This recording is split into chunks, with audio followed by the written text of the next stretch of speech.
alam nyo, hindi naman masamang gumamit ng mga ganito. Yan. Tsaka yung mga ganitong asin kapag sa pagluluto po. Pero mas prefer ko talaga na gumagamit lang po ng asin instead po ng ganito.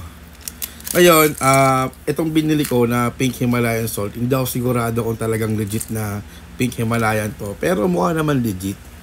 Then may isi-share lang po ako sa inyo kung ano yung ginagamit ko kapag nagluluto ako. Na hindi na po ako gumagamit ng mga ganito. Kahapon pumunta kami sa Glorieta. Habang naglalakad-lakad kami doon, nakakita ako ng store. Ang pangalan ng store niya is Heyday. Ngayon, yung Heyday na yon, parang hindi ako sigurado, parang doon lang meron. Kasi nagtanong ako sa Festival Mall, walang ganun. And bago siya para sa akin. Kaya syempre, curious ako. Nakita ko meron doon strawberry, 99 pesos. Meron din doon mga nuts. May mga oil, may mga soy sauce. Ngayon, nakakita ako ng mga ganitong herbs and spices po. Mga condiments ko sa pagluluto. Kaso, ang binili ko lang is yung onion powder, 100 grams. And also, yung pinaka-favorite ko na garlic powder, 100 grams.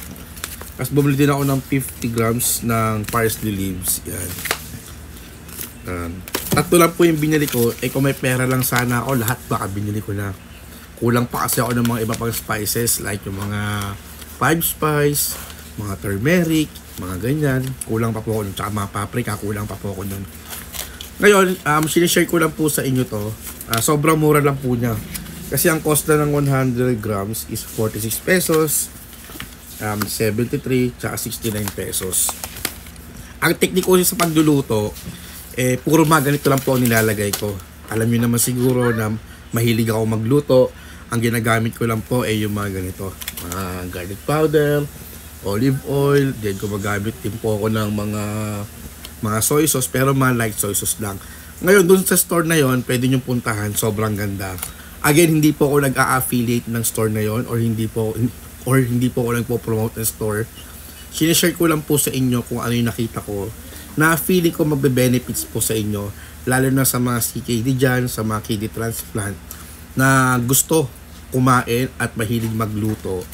Try nyo yung mga ganito. Yan. Hindi po ako nagbebenta, sinishare ko lang po sa inyo. Dahil gusto ko po kasi bawat kidney transplant may chance na magluto ng sarili nilang pagkain. Kasi malaking maitutulong, malaking bagay kasi kapag kayo talaga magluluto. Yun lang po, sana nakatulong tong simpleng video na to. And mas maganda talaga na maging healthy tayo at kumain po tayo ng tama. Ewan ko ba yung nakita ko yung store na yon, feeling ko heaven para sa akin. Talagang gusto ko yung mga ganito. Tsaka yung mga ganito. Yun lang po, sana nakatulong tong video na to. And one more thing po, itong plastic nila ay sobrang ganda. Hindi po siya basta-basta plastic, recyclable po siya. Ayun no. Yun lang po, ingat po palagi and God bless po sa ating lahat.